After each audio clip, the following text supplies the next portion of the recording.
श्री हरि भक्तों, आप सभी का एक बार फिर से स्वागत है हमारे YouTube चैनल पर।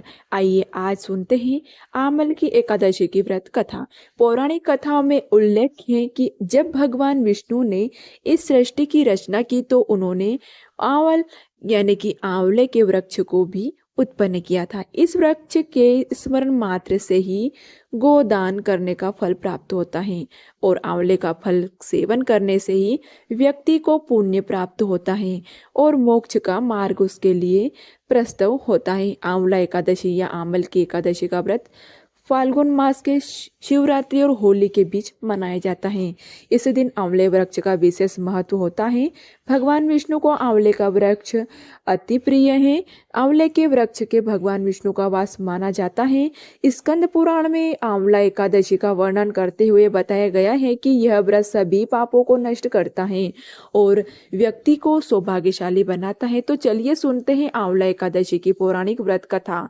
प्राचीन समय में एक नगर था जिस नगर का नाम वैदिक था। इस नगर में ब्राह्मण, वैश्य, क्षत्रिय और शूद्र चारों वर्ण के अत्यंत दुखी और संतुष्ट थे। नगर में हमेशा उनके मंगलमय स्वर गूंजते रहते थे। वहाँ कोई पापी, दुष्ट या नास्तिक नहीं था। इस नगर में चैत्ररथ नाम का एक प्रसिद्ध चंद्रवंशी राजा शासक करता था।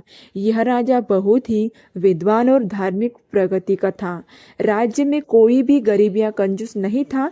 वहाँ के सभी निवासी भगवान विष्णु के भक्त थे और वहाँ के लोग आंवला एकादशी व्रत को बहुत ही श्रद्धा और भक्ति भाव से करते थे। एक बार फाल्गुन मास के शुक्ल पक्ष की आंवला एकादशी आई।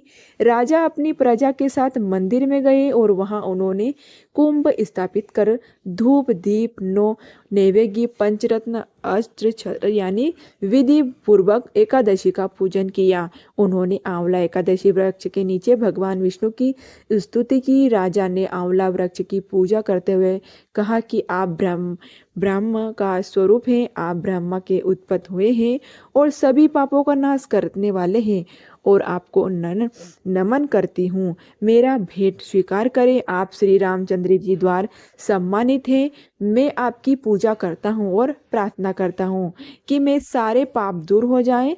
और उस रात सभी भक्तों ने मंदिर में जागरण किया। उसी समय एक शिकारी वहां आया।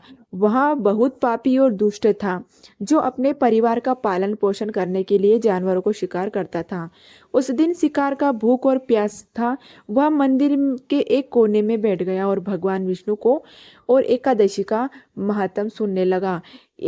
इस प्रकार शिकारी ने पूरी रात भर जागरण किया और सुबह अपने घर लौट गया।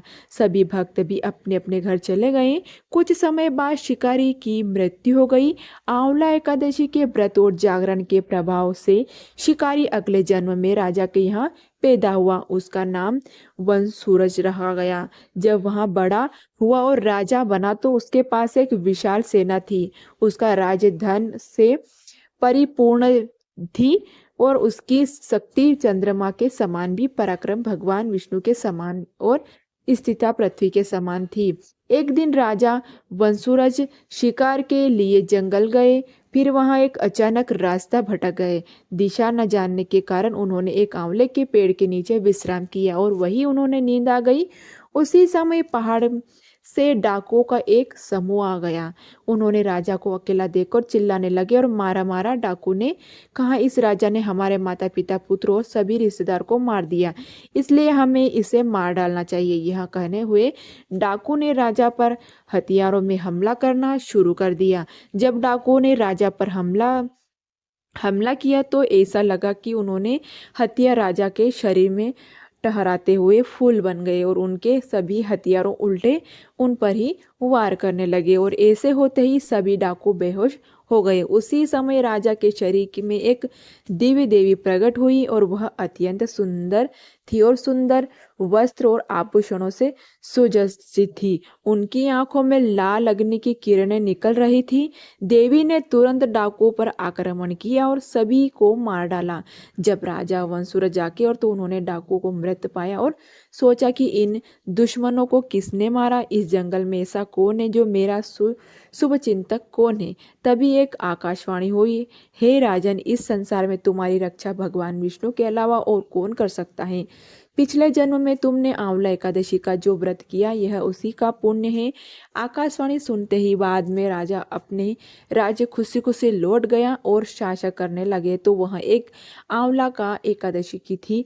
जो भी इस व्रत कथा को श्रद्धापूर्वक करता या सुनता है, राजा अपने राज्य खुशी खुशी लौट गए और शासक करने लगे। तो यह थी आंवला एकादशी की व्रत कथा। जो भी इस व्रत कथा को श्रद्धापूर्वक करता या सुनता है, उसके सभी कार्य सफल हो जाते हैं और अंत में वह विष्णु लोक को प्राप्त करता है। तो यह थी आंवला एकादशी की व्रत कथा। आपको यह कथा कैसी लगी, कमेंट कर कर जरूर बताइए। साथ ही मेरे चैनल पर आप नए हो तो मेरे चैनल को सब्सक्राइब जरूर कर लीजिएगा।